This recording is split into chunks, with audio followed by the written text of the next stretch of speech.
Things I hate as a fat person. Number one has to be those little, like, connected chairs at schools. Hello? So many straight-sized people complain about them, too, so. Number two is glasses, because, okay, the frames are never, like, wide enough, and they're always, like, splaying out the little arms. Number three is shopping at the grocery store, because we're all here to get food. But how come I'm the problem here? I just feel like all fat people, when they're going to the grocery store, are just like, people are looking at you and judging you, no matter what you get. If you get fruits and veggies, you're on a diet. If you don't, then that's why you're fat. And fourth is concert seating, because, oh my god, they are the narrowest things. They're, like, narrower than plane seats. They're, like, literally, and they're always, like, at, like, the highest peak. Like, it's, like, almost a 90-degree angle of walking up to sit there. It's, like, are you wanting people to fall down? This is, like, actively discriminatory. Actively? The glasses one confuses me. Do you mean sunglasses? Because prescription ones are fitted to your face.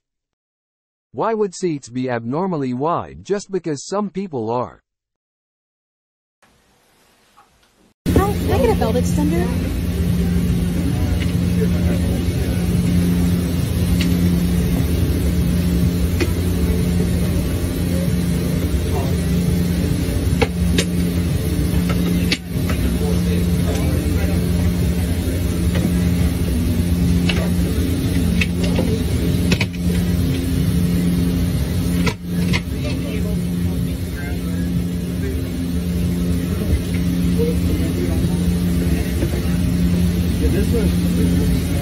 Where are you located?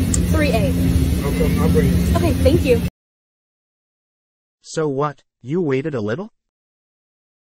The belt is not the problem. There is another solution. Was this not a sign? The only thing bothering me here is that you didn't say please. Yeah, I don't understand why they don't just make the seatbelts bigger across the board. It's ridiculous. Wouldn't it be easier to just buy your own and have a guarantee that you'll have one every flight? This woman has nothing to apologize for. She was polite and patient. Hi everyone and welcome to my What I Eat in a Day. So for my breakfast I got a McDonald's breakfast. I had a double sausage and egg McMuffin, 2 hash browns and a sour cream and cheddar dip. And then a little bit later on when I was at Paige and Portia's Morris dancing practice, I had a Twix and a cold can of Coke. A Twix extra, should I say, just in case anyone wants to hate on me for that. And then when I got home, I had some tea. Now this was an elite tea, if I do say so. Toast, spaghetti, sausages, and very, very burnt bacon. Don't come at me, that's how I like my bacon. And at the minute, I am loving spaghetti hoops. Call me a 5-year-old, I do not care. Then I had a brownie cake, and it was an Oreo brownie. It was very delicious. I got changed in my pyjamas, and I had some Ferrero Rochers as well whilst I was watching some telly. Love you all.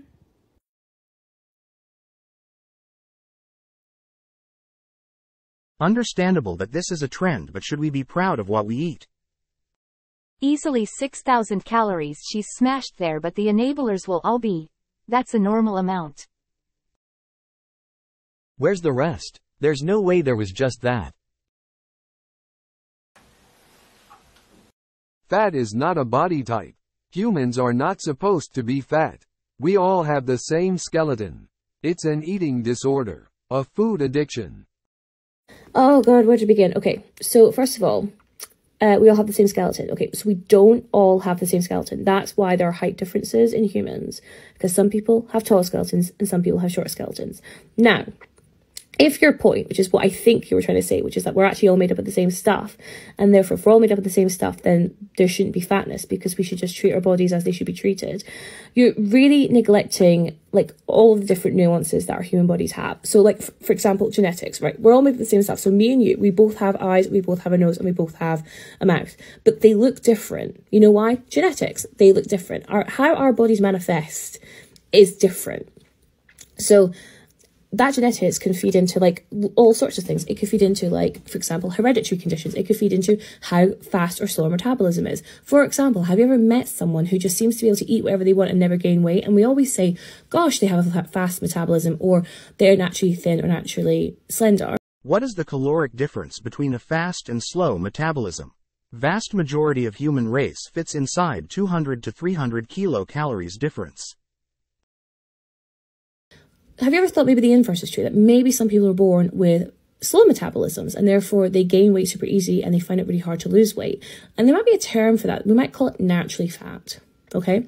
There's also like internal organs, like how our internal organs work is different person to person. For example, some people are intolerant or allergic to certain types of food groups, and some people aren't, because all of our bodies are different.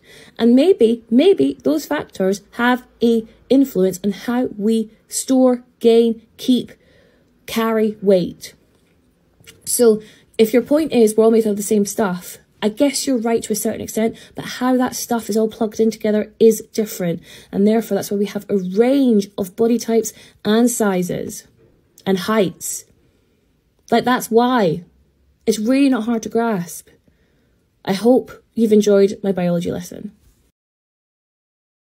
Even if we accept everything you said, at the end of the day it comes down to what we put in our mouth.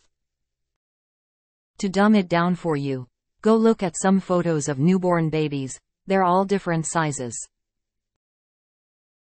I do agree with what you're saying, but people have to adapt to each thing their body does. Some have to eat less or more to help themselves.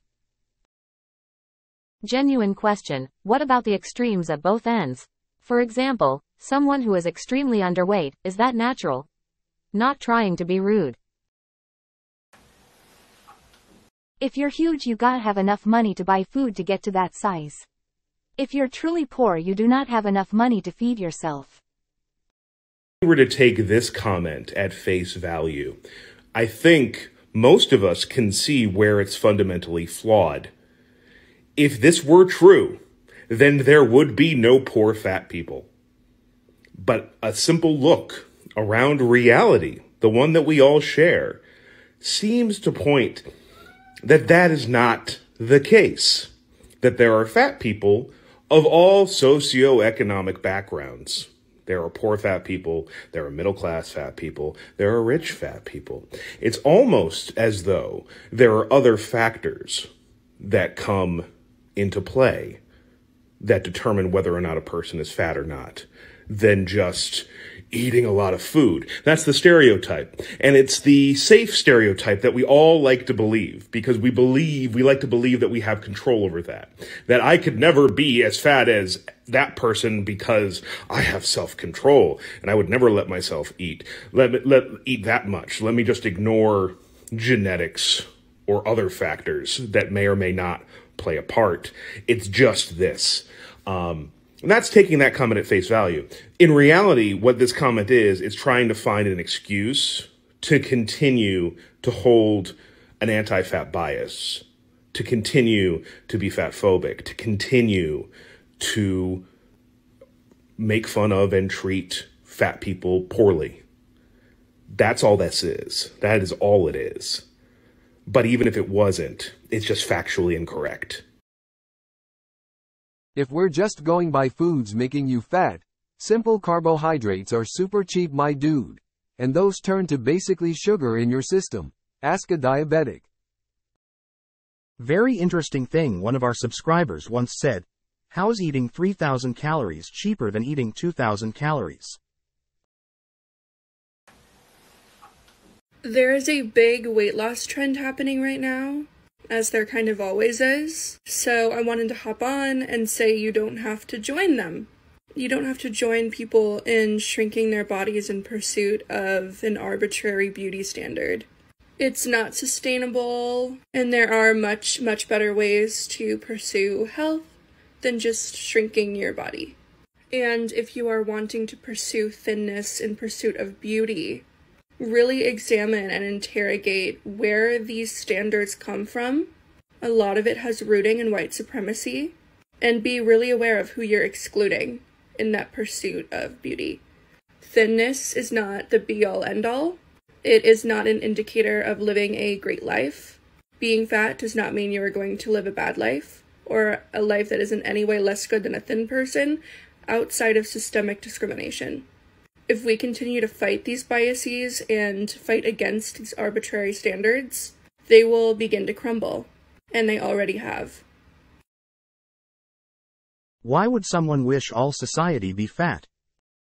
Yes, size doesn't necessarily correlate with health.